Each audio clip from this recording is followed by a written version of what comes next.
Si Odette, ang huling nota ng tanong ng isang kantang patatras. Saan napunta ang pambakod sa baybayin? Ang sagot ninyong mga flood control projects ay hindi sapat at kadalasan pa ay wala. Mga multo o lamang ang lahat.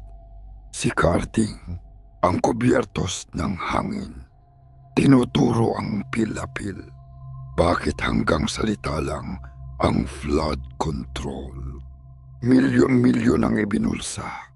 Bilyon-bilyon ang nawala. Nananatiling trilyon ang utang ng Pilipinas. Sipaing ang yabag ng putik. Umaagos ang bahay na parang baraha. Sapagkat semento lang